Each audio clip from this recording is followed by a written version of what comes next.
परम पिता परमात्मा सर्व सृष्टि रचनहार कुल मालिक कबीर देव कबीर साहब अल्लाहु अकबर, ये वही परमात्मा है जिसने सर्व ब्रह्मांडों की रचना की है। उस परमेश्वर का नाम कबीर है जो उसी नाम से युक्त वो परमात्मा कलयुग में प्रकट होते हैं। वो परमात्मा काशी शहर भारतवर्ष की पवित्र धरातल पर धरती पर सन 1398 संवत 1455 को ज्येष्ठ सुदी पूर्णमासी के दिन सतलोक से चलकर आए, एक शिशु रूप धारण किया और काशी में बने एक लहर तारा नामक तालाब में विकसित कमल के फूल पर वो पूर्ण परमात्मा विराजमान हुए, एक बालक रूप धारण करके। उस परमेश्वर को एक नीरू नीमा नाम के जुलाहा पति पत्नी उस कमल के फूल से उठा ले गए। वो निसंतान थे। परमेश्वर ने एक मनुष्य की लीला की, एक जीवन, एक साधारण मनुष्य की तरह जीवन जी करके एक एग्जाम्पल कोड किया, हमारे लिए उदाहरण बनाया कि परमात्मा पाने के लिए न जाति विशेष की आवश्यकता है और न ही घने सेठ की आवश्यकता है, न ही जंगल में जाके वन में जाकर के या गुफाओं में घुस के या नंगा रह के या दाढ़ी मूछ मुंडा के कोई साधना करने की आवश्यकता है। परमात्मा कैसे प्राप्त होता है, वो पूरा जो है परमात्मा ने पूर्ण रूप से सब क्रियाएं हमें प्रैक्टिकल करके दिखाया। परमात्मा ने हमें बताया कि परमेश्वर पाने के लिए अपने आप को प्राप्त कराने के लिए अपना आत्मा को प्राप्त कराना और परमात्मा के दर्शन, परमात्मा से लाभ लेना और दर्शन में बहुत अंतर होता है। अब परमेश्वर के बारे में क्या धारणाएं फैला रखी थी कि परमेश्वर परमात्मा निराकार है,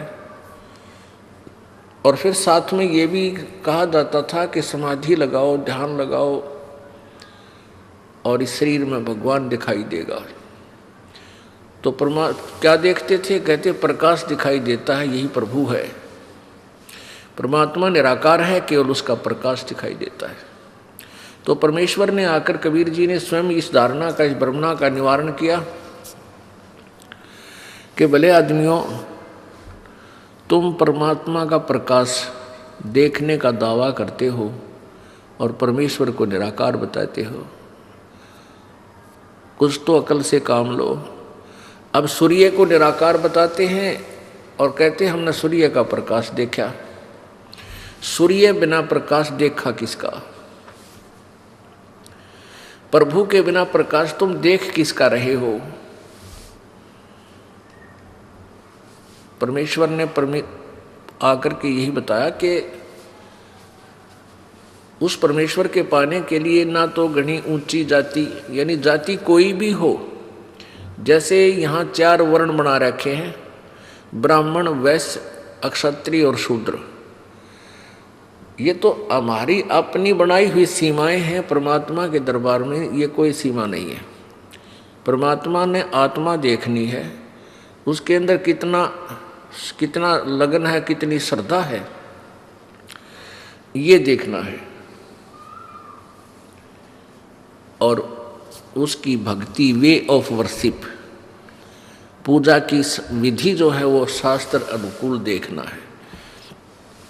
वो किसी भी जाति का हो, गरीब हो या साहूकार, निर्धन हो या सेठ हो, रंक हो या राजा हो, परमात्मा आत्मा का सौदागर है और जाति और धन उसने नहीं देखना होता।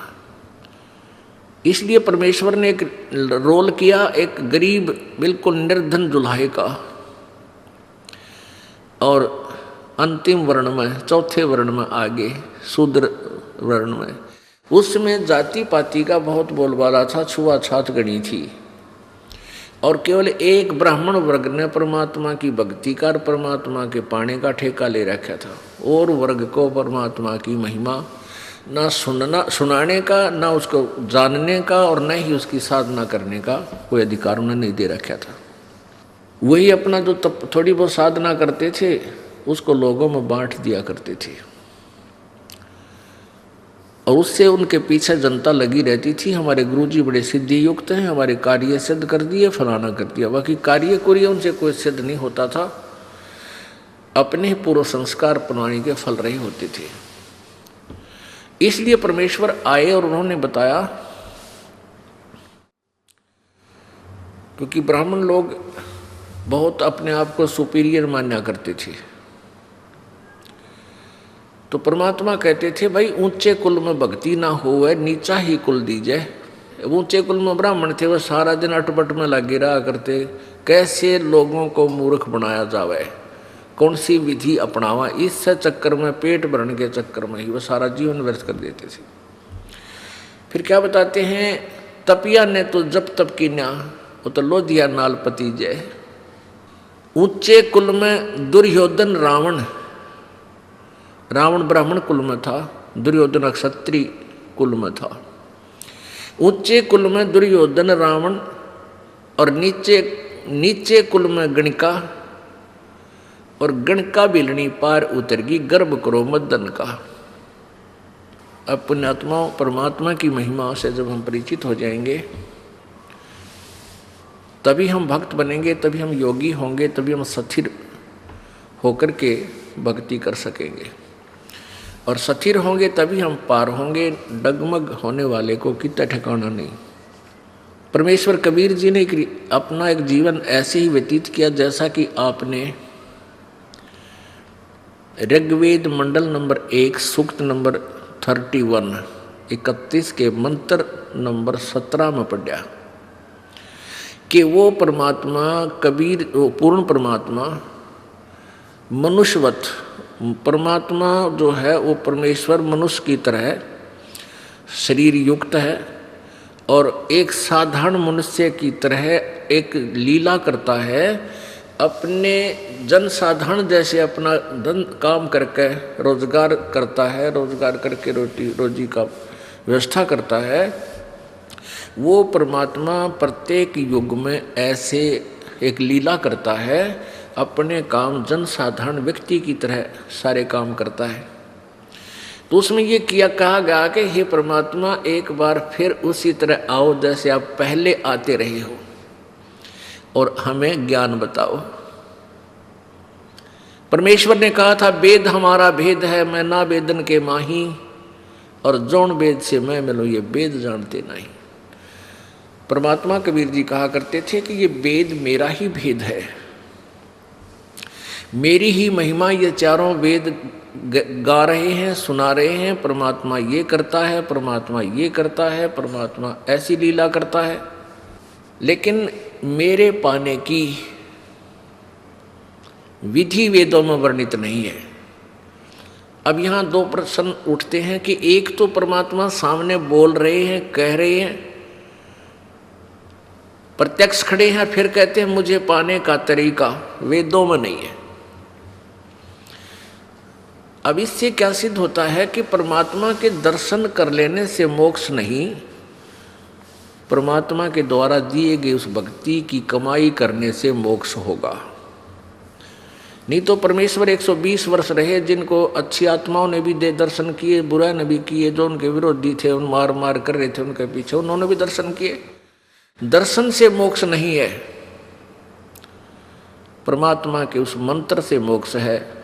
मोक्ष का मीन है कि जैसे हम परमात्मा ने हमें विधि बताई है वह कमाई कराएंगे, उस राम नाम के धन को जोड़ेंगे, उस भक्ति की शक्ति योग के बल तय, भक्ति के बल से उस राम नाम की कमाई की शक्ति से हम सतलोक जाएंगे, वहां जाकर के हम परमानेंट सुखी हो जाएंगे। उसको प्रभु प्राप्ति कहा जाता है। परमात्मा यहाँ आए, सभी को प्राप्त थे, दर्शन भी होते थे, लेकिन मोक्ष कोई नहीं, मुक्त कोई नहीं हुआ, क्योंकि हमने परमेश्वर के उस ज्ञान पर भी विश्वास नहीं किया, न उनके द्वारा दिए गई भक्ति की साधना की। तो परमात्मा के नाम से मोक्ष होगा, केवल दर्शन मात्रता नहीं।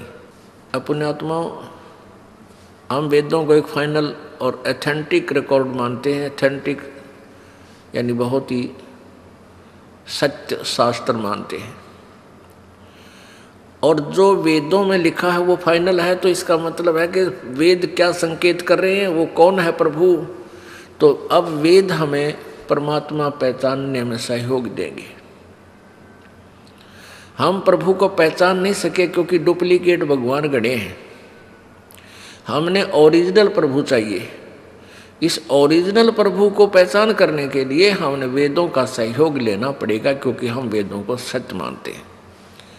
वेदों और पुराणों को ही पवित्र हिंदू धर्म शिरोधार्य शास्त्र मानता है, और उन्हीं से हमने जो पता लगेगा कि कौन है प्रभु, तो फिर फाइनल है, नो डाउट, शंका को कोई गुंजाइश नहीं रहेगी। ये कल भी आपको दिखा था कि परमात्मा कैसी लीला करता है, और आज फिर दिखाएंगे, क्योंकि प्रत्येक सत्संग में बहुत से श्रोता बदल जाते हैं। इसमें नए बच्चे भी होते हैं और पुराने भी होते हैं। परमात्मा की महिमा का नया पुराना नहीं होता। जैसे हम प्रतिदिन आहार करते हैं, सुबह रोटी खाई, शाम ने फिर भूख लगी, तो आप स्वस्थ हैं। यदि सुबह भोजन खाया, शाम को रुचि नहीं बनी, तो आप अस्वस्थ हो चुके हैं। गड़बड़ कोई भी हो, कोई भी कारण हो सकता, आपको जबर भी हो सकता है, या आपको जो है कोई पेट में भी गड़बड़ हो सकती है, यानी हो अस्वस्थ। उसका क्या तरीका है कि फिर रोटियों में रुचि नहीं है तो गोली कड़वी दवाई लेनी पड़ेगी, ना चाहते हुए भी फांका मारना पड़ेगा, और फिर स्वस्थ हो जाओगे। फिर रोटी ठीक, और फिर स्वादिष्ट लगेंगी। ऐसे ही परमात्मा की महिमा जितनी बार भी आप सुनते हो, और उतनी ही बार आपको रुचि कर लगती है, तो आपकी भक्ति और आपके संस्कार बिल्कुल स्वच्छ चल रहे हैं, स्वस्थ चल रहे हैं। और आपको ये लगता है जो सुन रखा है, कई क्या कहते हैं बहन भाई, एक आध बोले भगत ने कहा जी सत्संग चल रहा हो, जब मैं सुमरण कर लूँ, बता 2 घंटे में तू कहला तोड़ेगा सुमरण का, सत्संग नहीं सुनता, बाकी अब 24 घंटे में तू क्या करेगा, फिर क्या करेगा। तो इसे सिद्ध है कि उसको इन वचनों में रुचि नहीं रही, वो ईसाई सुमरण करेगा। फिर कहने का भाव ये है दास का कि जब सत्संग चल रहा है तो एक एक शब्द पर गौर करे, ये भी स्मरण है आपका। रह का मालिक याद आता है, इसका नाम स्मरण होता है। उसकी याद, उसकी तड़फ, यह एक न्यारी का एक अलग कमाई होती है। इस भक्ति की ही कमाई में से ये एक उसका पार्ट है, अंग है। एक समय आपने गोरखनाथ जी के विषय में बहुत सुना है, क्योंकि हमने इन संतों ऋषियों की पहले कथा बहुत घनी सुन रखी थी। और कबीर जी को तो हम एक सिंपल एक कवि मान्या करते हैं, ये तो एक कवि है और जुल्हा था बस। और जो सिद्धि वाले संत थे, वो उनको हम संत ऋषि महाराज महात्मा मान्या करते थे। गोरखनाथ जी में इतनी सिद्धि थी, एक समय गोरखनाथ जी के गुरु मच्छंदर नाथ जी, ये नाथ संत नाथ जो परंपरा वाले होते हैं, ये कनपाड़े नाथ, उगड़नाथ, बिना कनपाड़े, ये सारे शिवजी के पुजारी होते हैं। और शिवजी भगवान के पास 8 सिद्धियां हैं। इन 8 सिद्धियों में से किसी को 1 खिलौना दे देता है, किसी को 2 दे देता है, किसी को 3 दे देता है। 1, 2, 3 बस, कोई ज़्यादा से ज़्यादा किसी को 4 पूरी नहीं देगा, क्योंकि फिर तो उससे सुप्रीम उसी के बराबर हो जाते हैं। 1, 2 खिलौना दे देता है, जिस कारण से वो हल्दी की गांठ प्राप्त करके पंसारी बन जाते हैं। और परमात्मा कबीर जी कहते हैं, शब्द महल में सिद्ध 24 हंस बिछोड़े बिस्वे 20। गरीबदास जी बता रहे हैं अपने कबीर परमेश्वर की महिमा, कि हमारे कबीर भगवान ने जो हमें मंत्र दिया है उसमें 24 सिद्धियां आ जाती हैं आपको।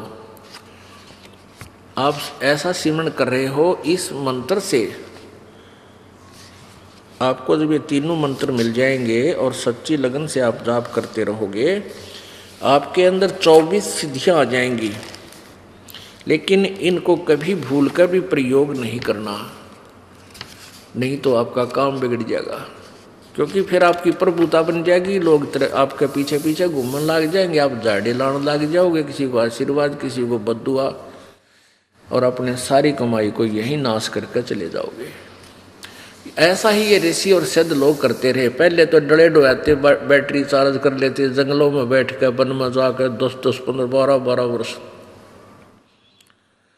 और फिर आकर के नगरों में किसी का आशीर्वाद, किसी को बद्दुआ, दोनों का, किसी का नाश, किसी को लाभ, ऐसे करके आप भी जैसे थे।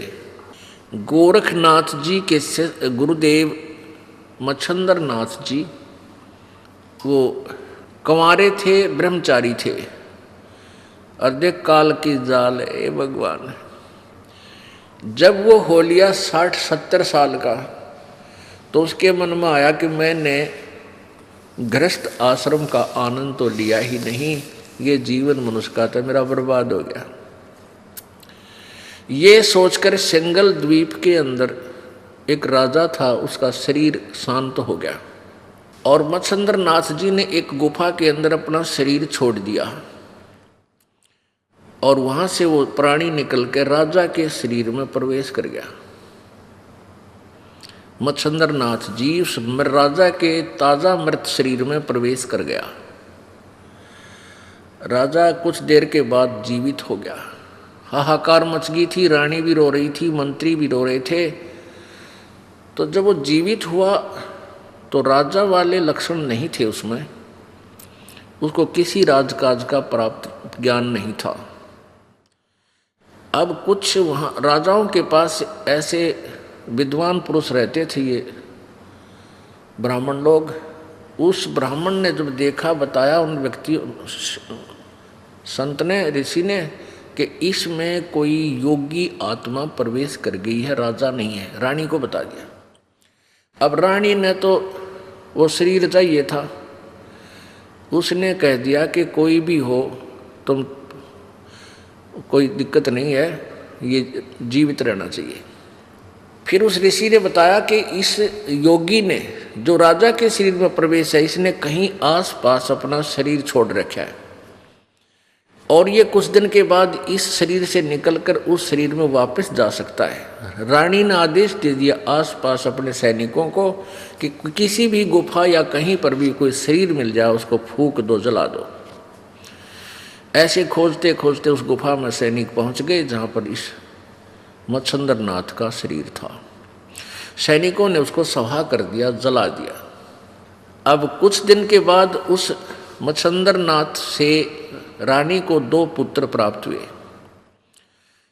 एक दिन किसी दूसरे नाथ के शिष्य ने गोरखनाथ को व्यंग कस दिया कि यदि तू ऐसा चेला है सिद्धि वाला, तो तेरे गुरुजी ने निकालना ना, वो राजा के शरीर में कैद हो गया और वो धक्के खान लाग रहा है। उसने अपना योग नाश कर लिया, भक्ति का बट्ठा बैठा लिया। तुम काहे कि शिष्य है, किसा तेरा गुरु है। तो गोरखनाथ जी को पता चला कि वहां पहुंचे हुए हैं तेरे गुरुजी, जो राजा के शरीर में प्रवेश कर चुके हैं। तो राजा के लड़के का जन्मदिन था, मतलब उस जो मच्छंदर नाथ से उत्पन्न लड़के का जन्मदिन था।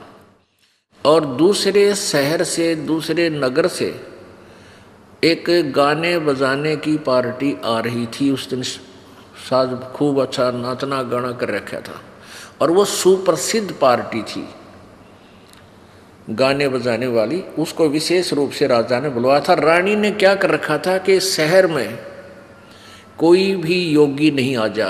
वो जो ऋषि, उसके राजा का जो गुरु था, रानी को बताया उसने कि ये मच्छंदर नाथ योगी है और इसका शिष्य गोरखनाथ बहुत बड़ा सिद्धि युक्त है, वो कभी भी इसको निकाल कर ले जा सकता है। तो रानी ने चारों तरफ सीमा पर, पूरी अपने शहर की सीमा पर चारों तरफ बाउंड्री करवा दी। सिंगल 2 गेट छोड़ रखे थे, उन सब गेटों के ऊपर विशेष पहरेदार लगा दिए थे। कोई भी संत साधु इसमें प्रवेश नहीं कर जा, नगरी में नहीं आवे। तो गोरखनाथ जी ने कई बार चेष्टा की तो वो नहीं प्रवेश कर सका। उस पार्टी में, मंडली के अंदर वो मंडली आ रही थी उस नगर में। गोरखनाथ जी ने पूछा भी कहाँ जा रहे हो? उन्होंने बताया कि राजा का ऐसे ऐसे लड़के का जन्मदिन है और हम आमंत्रित हैं, हम वहाँ ढोलक ढालक बजाने जावे, गाने गुने गावेंगे। अब गोरखनाथ ने सोचा भाई अब ये तरीका बनेगा वहाँ प्रवेश करने का।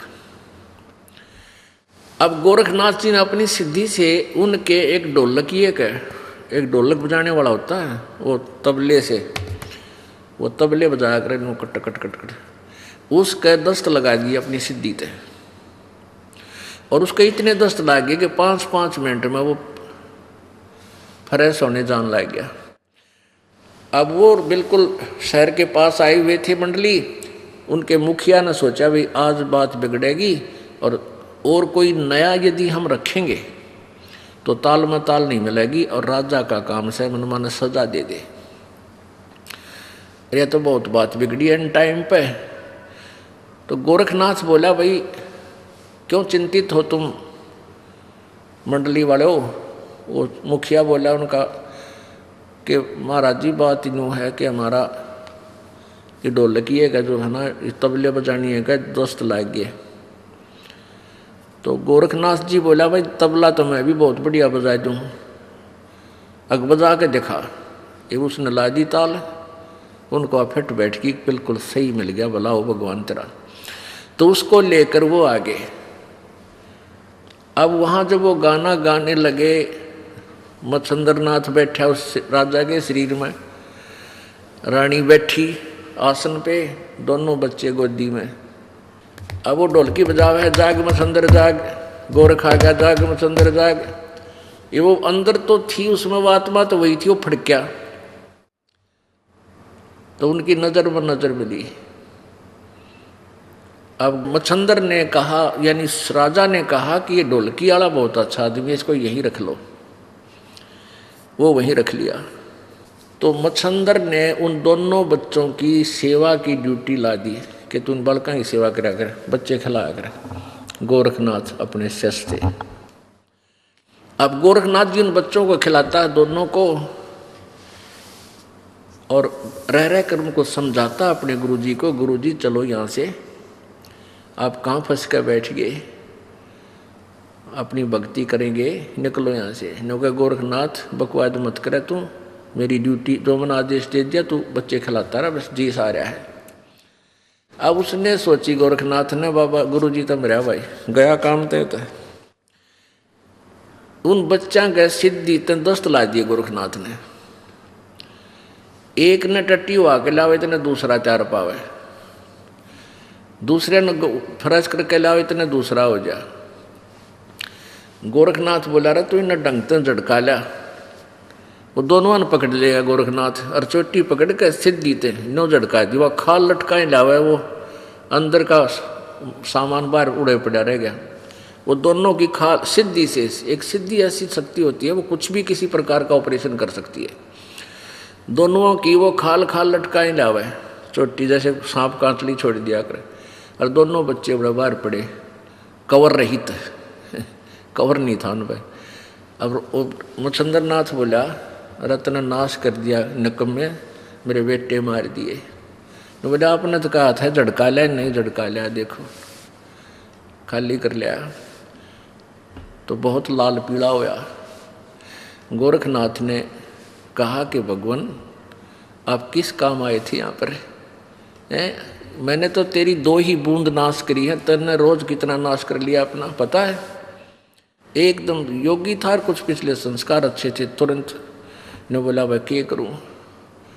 अक निकल इसमें, मेरे अपने निकला जाता, मैं तो फ्यूज हो लिया, मेरी सिद्धि शादी कुछ ना रह रही। तब गोरखनाथ जी ने अपनी सिद्धि से वो शरीर शांत कर दिया। अब शरीर शांत कर दिया, शरीर शांत करने से पहले बोला मेरा ये डोला ठा लिए तुम। उस थैले में उसने सोने की ईंट डाल रखी थी। मच्छंद्रनाथ ने चलती आन ले चलूँगा, आगे भंडारा में काम आऊँगी। सोने की ईंट अच्छी इतनी मोटी मोटी 3-4 ले रहा था सोना, यानी किलो पक्का। गोरखनाथ ने जब तक ठा लिया, आगे जाके देखा कि मैं, उसने बताया था कि उस गुफा में मेरा शरीर है, उसमें प्रवेश करूँगा। वो शरीर पाया नहीं। तो गोरखनाथ जी ने क्या किया कि वह अस्थि पड़ी थी, उसकी अस्थि मच्छंद्रनाथ की, जो फूके हुए शरीर से, भस्म किए हुए शरीर की बची हुई अस्थि, यानी वो हड्डियाँ पड़ी थी, वो हड्डी इकट्ठी की, अपनी सिद्धि से मच्छंद्रनाथ का शरीर उसी एज का बना दिया और वो जीवात्मा प्राण उसके प्रवेश कर दिए मच्छंद्रनाथ के। अब मच्छंद्रनाथ जी चल पड़े और वो झोला ठा लिया जो गोरखनाथ ले रहा था, काख में दे रहा उसने, अगर इसमें सोने की ईंट है। अब पता तो गोरखनाथ जी को भी था। मच्छंद्रनाथ बोला भी पानी पीऊँगा, इस कुएं में बच्चा जल निकाल। अब गोरखनाथ जी जल निकाल दिया, गुरुजी जब जल पीने लगे और वो ईंट उस कुएं में गिर दी जो गुरुजी चिपक रहा था सोने की ईंटों के। छोटी छोटी ईंट बना लिया करते ऐसे, वो उसमें जल में कुएं में डाल दी। वो मच्छंद्रनाथ एक लाठी ठावर एक दरे और 20 गाली सुना दी उसने गोरखनाथ ने, तू नाश है, नकम्मा है, तने नाश कर दिया है, इतना कीमती सोना था तने जल में गिर दिया, तेरी तो बुद्धि भ्रष्ट हो रही है। तब गोरखनाथ जी बोले गुरुदेव हम परमात्मा पाने के लिए निकले थे, ये फिर राजंश को खाकर आपके अंदर ये संग्रह संचन की बीमारी फेर होगी। तो जब वो बिल्कुल शांत ना हुआ ना मच्छंद्र, गोरखनाथ, वहाँ एक छोटी सी पहाड़ी थी, अपनी सिद्धि शक्ति से उस पत्थर को, पूरी पहाड़ी को सोना बना दिया। अगले गुरुजी एक ईंट पर मरण न हो रहे, उठा लो, कितना उठाओगे इसमें। तब गोरखनाथ मच्छंद्रनाथ शांत हो गया। रे तरह के जो भैया कित डलेड हो रहा हूँ, कहीं माटी का करोगे क्या तुम? यानी अब जो ये दास आपको एग्जाम्पल देने जा रहा है, इसका रिजल्ट देखना क्या होगा। इसको तत्व ज्ञान कहते हैं। तत्व ज्ञान क्या होता है? जैसे देसी घी ने गर्म करे और फिर अच्छी तरह ताके नारा डाल दे, वो शुद्ध हो जाता। तो ये शुद्ध घी जो है ये तत्व ज्ञान है। अब हमने केवल वो खिचड़ी ज्ञान सुन रखा था जिसमें वो सारा डंगा भी अंदर ही होता है, मक्खन जिसे बोलते हैं। अब वो दोनों गुरु चेला आगे, ठीक है। अब ये देखना कि गोरखनाथ जी ने मुर्दा भी जीवित कर दिया और एक पहाड़ी को सोने में भी परिवर्तित कर दिया, और फिर भी मोक्ष नहीं था। फिर भी मोक्ष नहीं था। क्या बताते हैं परमात्मा कि ये सिद्धियां जो होती हैं ये इस प्राणी की शत्रु होती हैं। इन सिद्धियों के कारण इसमें प्रभुता आ जाती है, दुनिया नमस्कार करती है, उसके चारों तरफ मंडरा जाती है और फिर वो प्रभु बन जाता है। और यथार्थ साधना ना करके फिर यहीं पर वो अपना 84 लाख योनियों में धक्के खाता रहता है। अब परमात्मा क्या बताते हैं, एक अगस्त ऋषि थे, उन्होंने सारे जीवन में सिद्धि साधना की। ये जो परमात्मा कबीर जी के मार्ग के अतिरिक्त जितने भी साधना है सब सिद्धियां ही अधिक होती हैं और कुछ समय इनको स्वर्ग प्राप्ति होती है। अगस्त ऋषि ने इतनी साधना कर ली कि उसने एक ही घूंट में 7 समुद्रों के जल को सोख लिया था। अब बताओ भाई, पूरे जितने समुद्र है अपनी पृथ्वी के चारों तरफ, इसको एक घूंट ऐसे चलो उठाया, मतलब एक घूंट ऐसे लगाई मुंह के और पूरे को सोख लिया और ये खाली हो गया। फिर ऋषियों ने देवताओं ने हाथ पैर जोड़े हैं, फिर इसने वापस इसको इसमें कुरला कर दिया इस खड्डे में, यो फिर समुद्र लहरा गया ऐसे ही। अब पुण्यात्मा फिर भी मोक्ष नहीं हुआ, अगस्त ऋषि का भी मोक्ष नहीं हुआ। दुर्वासा जी बहुत सिद्धि युक्त थे, वो भी मोक्ष से खाली रहे। अपने एक वचन से उसने यादों का पूरा कुलनाश कर दिया था दुर्वासा जी ने। तो क्या बताते हैं परमात्मा कबीर परमेश्वर जी की महिमा, संत गरीबदास जी अपनी अमृतवाणी में कबीर जी से प्राप्त ज्ञान को कैसे समझाते हैं। शब्द महल में सिद्ध चौरी 24, हंस बिछोड़े बिस्वे 20। कि हमारा जो सत्य नाम है, सच्चा नाम है, जो वास्तविक मंत्र हम देते हैं, इसमें 24 सिद्धि आपको आ जाएंगी और ये हंस को परमात्मा से विमुख करेगा ही करेगी यदि इनके ऊपर आश्रित हो गए, इनको प्रयोग करना प्रारंभ आपने कर दिया। एक बहन बता रही थी कि मैंने अपना कोई रिलेटिव था, उसका तकलीफ थी, उसको बता दिया कि आप ये मंत्र जाप कर लो। कहने लगी वो तो ठीक हो गया और मैं बीमार होगी। अब क्योंकि उसके वो कमाई थी उसके पास, उसने उसको दे दी, वह गुरु बन गई उसकी। और गुरु बनने के बाद यानी तो उसकी कमाई उसमें दूसरे में जाना स्वाभाविक शुरू हो जाती है। जैसे एक टायर से दूसरे टायर में हवा भर दी जा तो वो पहले वाले टायर की कम हो जाती है, उसमें चली जाती है। तो ये तरीका नहीं है। परमात्मा की भक्ति रूपी हवा को विधिवत ही भरवावे। गुरु जी के पास वो पंप होता है जो कितने ही भरवा ले सबके टायरों को फुल कर देता है। और टायर से टायर में डालते हैं तो वो हम अपना भी काम बिगाड़ रहे हैं। तो ऐसे ही होता रहा। अब हम आशीर्वाद देते हैं, जैसे बूढ़े बुजुर्ग आशीर्वाद दिया करते और बच्चे उनके चरण छूते वो आशीर्वाद देते थे, तो वो टायर से टायर में हवा डाला करते हैं। लास्ट में बूढ़े की बिरान माटी हो जाती, वो आशीर्वाद देकर उन बच्चा ने थोड़ा बहुत लाभ दे देता था। जिसी भी उसकी टोकरी में, उसके थैले में जो धन था भक्ति का, वो खत्म कर देता था, बाद में आप भुगत कर मेरा करता। तो ये तरीके हमने सारे गलत अपना रखे थे, इनको सबको सुचारू करना पड़ेगा। भले ही एक बार आपको थोड़ा कठिनाई का सामना करना पड़ेगा, क्योंकि समाज सारा ही विपरीत दिशा में जा रहा है, तो हमने इसको सुचारू करने में इन कठिनाइयों को भी झेलना ही पड़ेगा। शब्द महल में सिद्ध 24, हंस बिछोड़े बिस्वे 20। बिस्वे 20 माने पक्कम पक्का। और इस जीव को ये परमात्मा से दूर करता है, ये सिद्धि 24। एक सिद्धि सुरदेव मिलावे, एक सिद्धि मन व्यर्ति बतावे, एक सिद्धि होवे पौन स्वरूपी, एक सिद्धि होवे अनुरूपी, एक सिद्धि निस्वासर जागे, एक सिद्धि सेवक हो आगे, एक सिद्धि सुरगापुर जावे, एक सिद्धि जो सब गट छावे, एक सिद्धि सब सागर पीवे, एक सिद्धि जो बहुजुग जीवे, एक सिद्धि जो उड़े आकाशा, एक सिद्धि परलोक के बासा,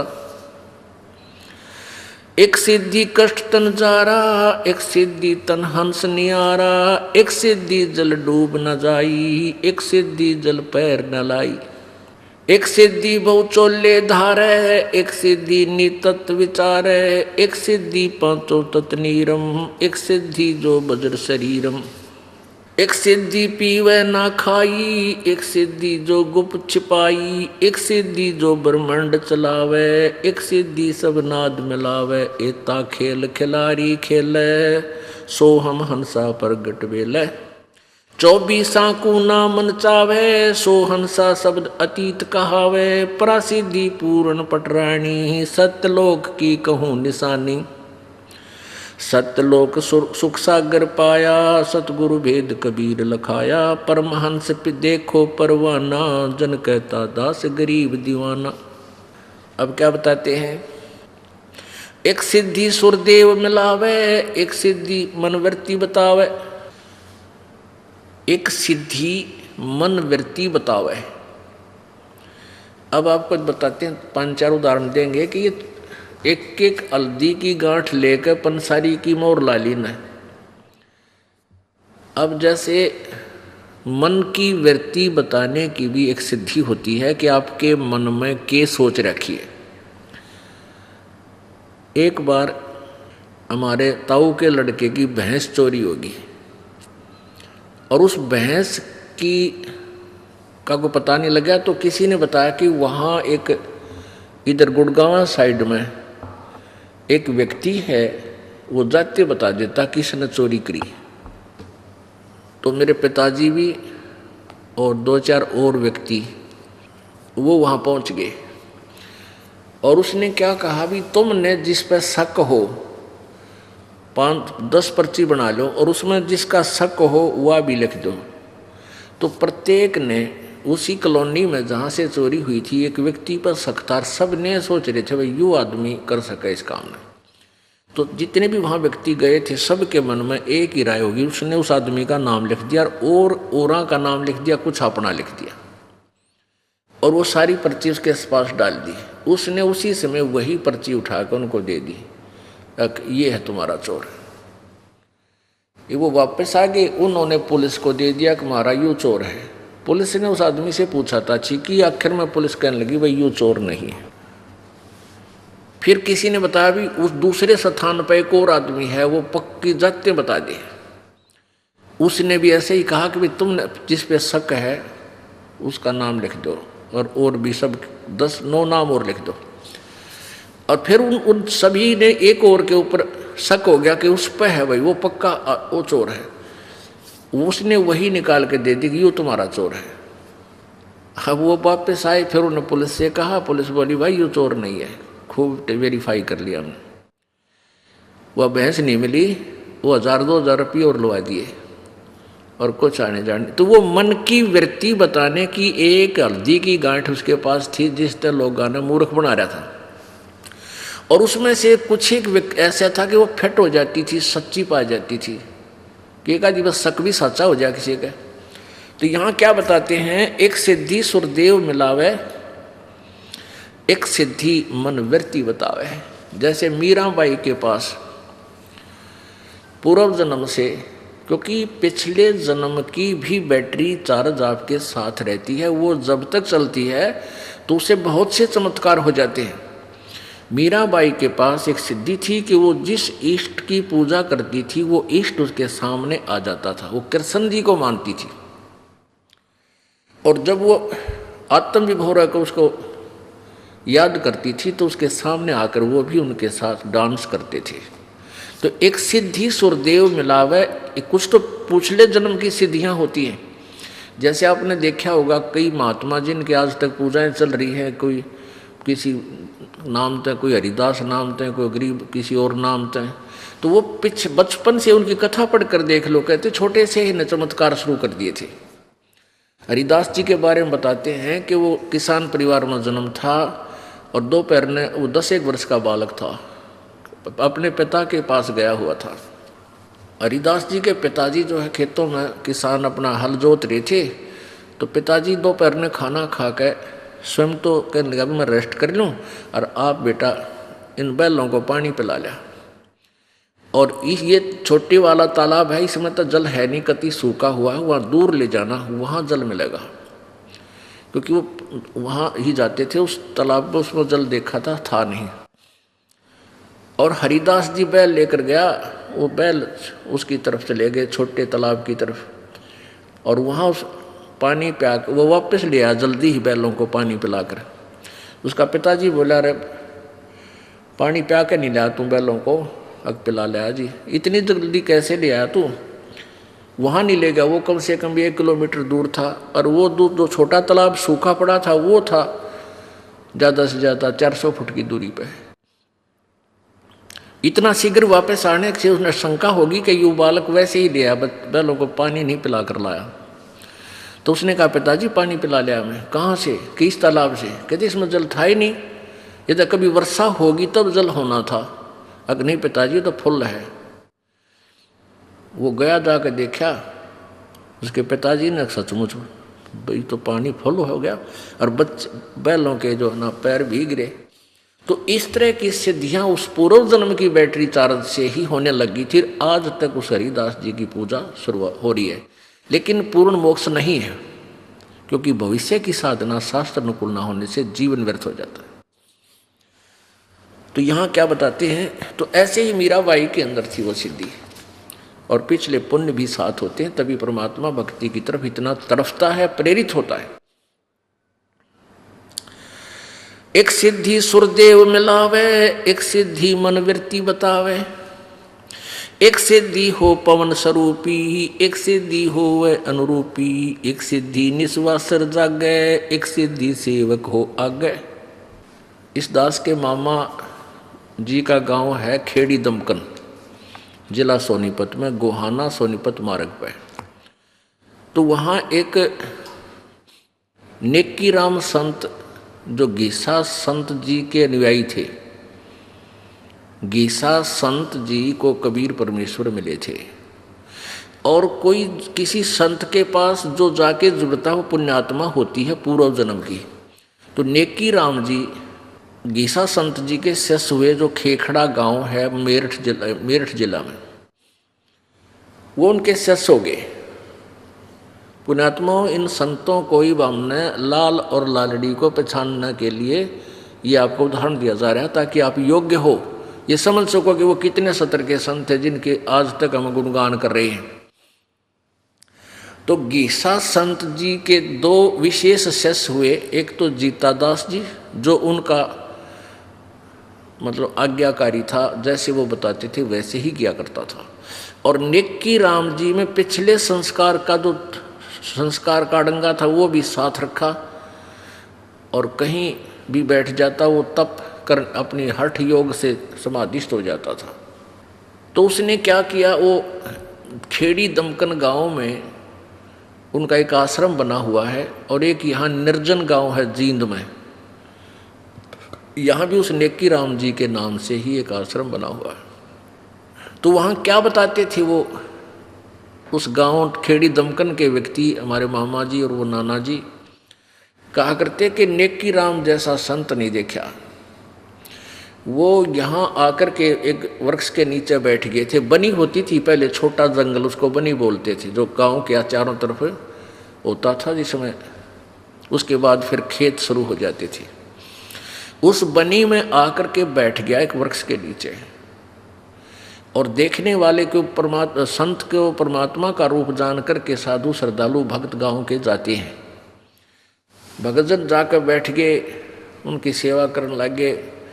तो एक दिन एक भक्त ने कहा कि अभी महाराज जी तो दिन रात सोता नहीं कभी भी, दिन में तो हमारे से बातचीत करे है, रात में सारी रात जागता है, बैठा रहता है, भजन करता है। तो गांव के लोगों ने गुप्त रूप से छुप के उसकी परीक्षा की, तो देखा, छुप के देखते रहे, 15 दिन तक वो सोया नहीं, दिन रात जाग्या करता, और स्वस्थ 1 महीना हो गया, 2 महीने तक वो ऐसे नहीं सोया। तो पूरा गांव उसके ऊपर डिवेट हो गया, समर्पित हो गया, भाई महाराज के चाड़ा पड़ा है, उसको वहीं रख लिया, महाराज जी यहाँ रखो, उससे प्रवचन करो, उसका एक आश्रम गाड़ दिया। और आज तक डले ढोरे हैं, किसी के पास खख नहीं, सारे बिरन मैटी हो रही। तो ये एक बीमारी थी, इन सिद्धियाँ के कारण ये प्रसिद्ध हो गए। अब हमने पहचान करनी है कि वो मोक्ष मार्ग कौन सा है जो परमेश्वर ने आके हमें बताया। तो ना तो कबीर जी ने ऐसी क्रियाएं की जो नेकी राम जी करते थे, तो कबीर पंथी कैसे हुए वो? क्योंकि गीसा पंथी भी अपने आप को कबीर पंथी मानते हैं। तो हम पंथी तभी होंगे जब परमात्मा कबीर जी द्वारा बताए गए भक्ति मार्ग को ए से लेकर जेड तक सारे को अपनाएंगे। ए ले लिया फिर बाकी छोड़ दिया, वो पंथ नहीं है, वो मार्ग ठीक नहीं है, वो विधि ठीक नहीं है, तो हमारा मोक्ष नहीं होगा।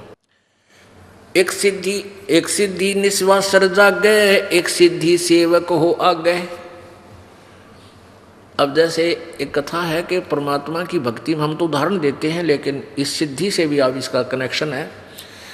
जैसे कई भक्त कहते हैं भाई इस मन ने क्यों कर डाटा, ये तो भूत है, ये कोई न कोई कुबद सोचता ही रहता है। तो संत ने, परमात्मा ने, संतों ने ये बताया है कि इस मन को कैसे रोके। काम हो इतना तक काम करे, ना राम नाम पर ला दे। एक सिद्ध ने अपने चेले से कहा बेटा ये तू सिद्धि कर ले। उसने वह सिद्धि कर ली, होगी तेरी सिद्धि कंप्लीट होगी है, और इसको मेरी अब्सेंस में प्रयोग मत करना। एक बार गुरुजी चले गए सैर सपट्टे ने 1-2 दिन के लिए, तो चेला एक दिन तक दुखी हुआ, रोटी राटी खुद बनाई। पहला गुरुजी बनाता था उसकी रोटी, खाना बनाता था, ये मांग कर लाता, आपा बनाता, फिर उस दिन वो आप ही मांग कर लाता, चेला मांग कर लाता था, गुरुजी रोटी बना दिया करता, उन्होंने ऐसे सेवा बांट रखी। अब चेला आप पे लाओ और आप पे बनाओ, दुखी सा हो गया। उसने सोची अब गुरुजी ने कोई सिद्धि कराई थी मेरे, तो उसने प्रयोग करके देखता हूँ कि सांग है वो। तो उसने वह सिद्धि को, यानी वह फ्लॉपी खोल दी, सीडी खोल ली, वह सिद्धि उसने अपनी खोल ली। तो उसमें क्या हुआ कि एक जंद हो गया खड़ा सामने, एक भूत। और वो कहने लगा बाबा जी बात सुन ले, या तो मैंने काम बताए रखिए, ना तेरी टिटवी दाबूंगा। जय मुझे तूने काम नहीं बताया तो तन्ने मारूंगा। अब वो डर गया भाई तक सूता का। वो कहने लगा जा आटा मांग के ला। वो आटा मांग लिया मिनटों में।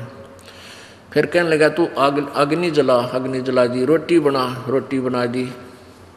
कहने लगा पानी लिया, पानी भी लिया। फिर बोला झाड़ू लगा दिया कि बोल। अब वो मर गया भाई, ये भी वो कसूता काम हो गया। इतने में गुरुजी आ गया, वो डर बहुत गया कि भी वो मारेगा तेरे को। वो गुरुजी आ गया तो अब दौड़ के गया और गुरुजी के चरणों में गिर गया और कहने लगा गुरुजी मुझे बचा लो। क्या हो गया भाई, क्यों मारेगा? गुरुजी बोले निकम्मे, मैं तेरे को नाट्या था भाई, मना किया था कि मेरे सामने ही उसको प्रयोग करना, मेरी अब्सेंस में नहीं करना। तने गलती कर दी। पर एक काम कर, इसको न्यू कह दे, एक लंबा बांस ले आ। उसको कह दिया उसने, जा भाई जंद लंबा बांस ले आ। वो लंबा बांस ले आ। फिर गुरुजी बोला इसने न्यू कह जड़ गाड़ दे जमीन में। उसने कहा, तो उसने गाड़ दिया। फिर गुरुजी बोले न्यू कह दे इसने, इसके ऊपर चढ़ दे जा, उतरे जा, मैंने काम होगा जब तने बुला लूँगा, ना यूँ काम लगा रहे। तो कहने का भाव ये है कि इस मन रूपी भूत ने इस राम नाम के बांस पर गाड़ चढ़ाना शुरू कर दो। यो परमात्मा ने बांस दे दिया आप तई सिमरन का। जब ये भूत काम से फुर्सत हो, काम करे, इतने काम करे, और फिर इस भूत ने इस राम नाम के बांस पर चढ़ाए रखे, इन्हें नीचे नहीं उतरने देना। यो फिर कोई और को भी सोचेगा, ना जाने क्या की रागनी कंपटीशन में जा बिठाएगा। तो एक सिद्धि सेवक हो आगे। अब वो सिद्धि जो उसने की थी उसका दास बन गया, जो आज्ञा दे वो काम वो करने लग गया। तो ये भी मोक्ष नहीं है। युद्ध एक नौकर अपनी कमाई तो एक नौकर रख लिया, 1.5 साल। एक सिद्धि सुरगापुर ध्यावे, एक सिद्धि सब गठ छावे, एक सिद्धि सब सागर पीवे, एक सिद्धि जो बहु जुग जीवे। एक सिद्धि सुरगापुर ध्यावे, एक सिद्धि जो उड़े आकाशा, एक सिद्धि परलोक के वासा। आकाश में उड़ जाने की भी एक सिद्धि होती है। बस जो सुखदेव ऋषि के पास थी वो आकाश में उड़ जाता था, पूर्व जन्म की सिद्धि तय, और स्वर्ग में चला जाता था, उसको वहाँ स्थायी स्थान नहीं मिला। उसको भी आदेश दिया गया विष्णु जी के द्वारा कि वापस जाओ, गुरु बनाओ, और गुरु जी के द्वारा दिए गए भक्ति धन को इकट्ठा करके फिर यहाँ आओ बेटा, ऐसे कोई ना रहने दे तेरे को यहाँ पर। गर्भ योगेश्वर गुरु बिना वो करता हर की सेवे, पूजा भी करता था वो, लेकिन गुरु जी नहीं थे उसके, बिना गुरु के करता था। और पूर्व जन्म से उसमें सिद्धियां भी थी, तो वो अंडी पाक गया, वो पूरा फूल गया कि तेरे जैसा कोई ऋषि नहीं आकाश में उड़ जाता है और भक्ति तो कर ही रहा है, गुरु की आवश्यकता क्या है।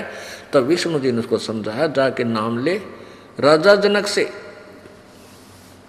तो कहने का भाव ये है कि फिर उसने राजा जनक जी से उपदेश लिया, गुरु बनाया, फिर वो स्वर्ग में गया, बैकुंठ में गया। परमेश्वर कबीर जी कहते हैं, गर्भ योगेश्वर गुरु बिना वही लाग करता हर की सेवे, कह कबीर बैकुंठ से वो फेर दिया सुखदेव। बैकुंठ से स्वर्ग से वापस भेज दिया गया था। राजा जनक को गुरु किया फिर किन्नी हर की सेवे, कह कबीर बैकुंठ में भाई उल्ट मिले सुखदेव। फिर वो स्वर्ग में गए। तो क्या बता रहे हैं परमात्मा, एक सिद्धि जो उड़े आकाश में उड़ जाने की एक सिद्धि होती है। पुण्यात्माओं, जैसे आकाश में उड़ गया कि केला टूट गया, क्या हो गया उसे, क्या मोक्ष हो गया।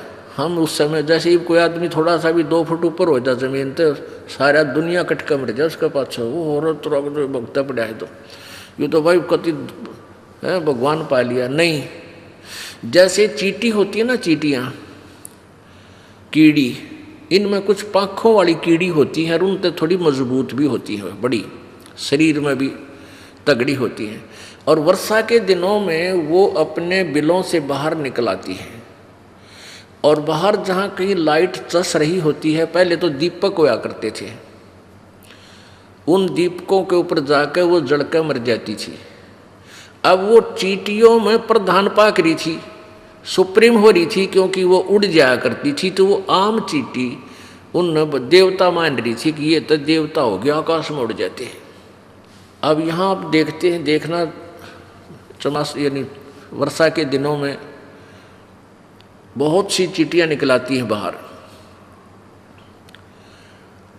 वो पंखों वाली, और इन ट्यूबों के चारों तरफ मंडराती रहती हैं, और 2 घंटे में उनकी पंख टूट जाती है, वो पंख टूट जाती हैं, वो ज़मीन पर गिर जाती हैं और चींटी की चींटी रह जाती है, वो कीड़ा का कीड़ा रह गया फिर भी। तो ऐसे ही जो सिद्धि प्राप्त प्राणी है आकाश में उड़ जाता है, या किसके अंदर कोई और सिद्धियां हैं, तो ये सब सिद्धि कुछ दिनों में ऐसे समाप्त हो जाएंगी और वो जीव का जीव रह जाएगा। एक सिद्धि जल डूब न जाई, एक सिद्धि जल पैर न लाई।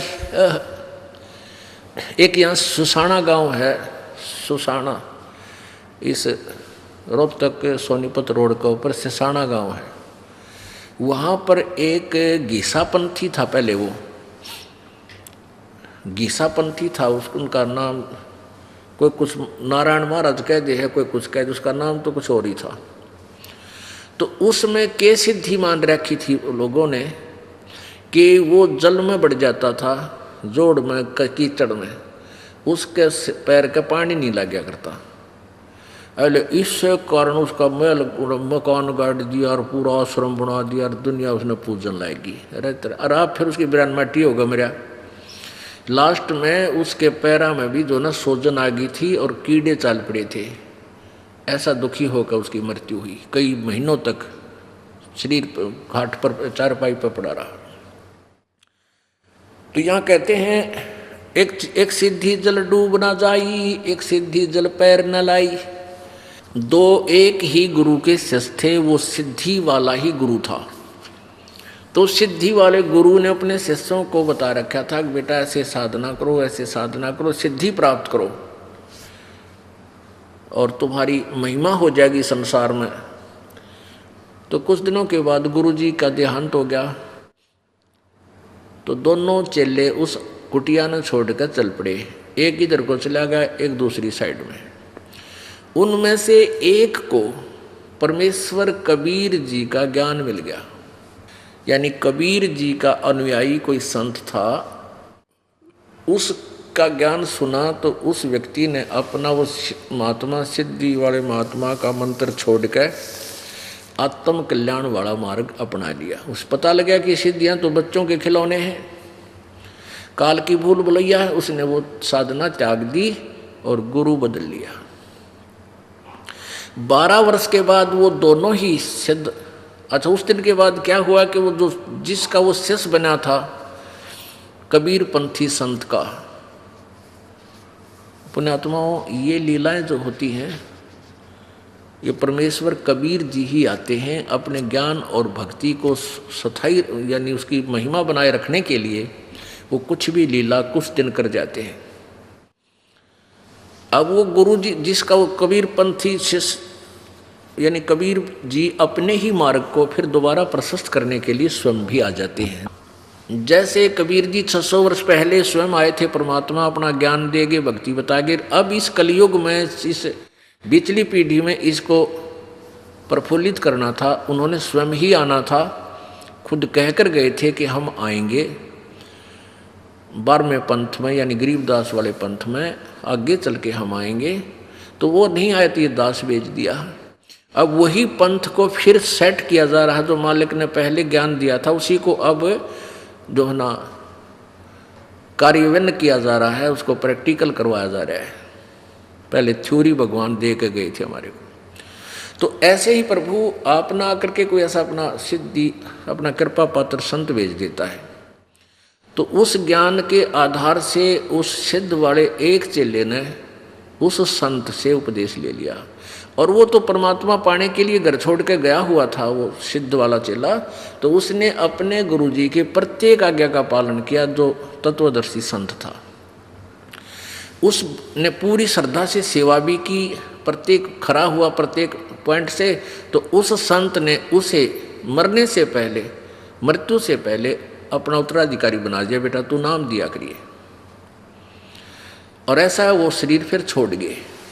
फिर वो चेला वहाँ से भी वो एक दिन फिर दोनों, वो पहले वाला उसका गुरु भाई जो सिद्ध वाला चेला था और स्वयं, वो कहीं एक समागम था, कोई संतों का मेला सा भर जाता है एक दरिया के ऊपर, यानी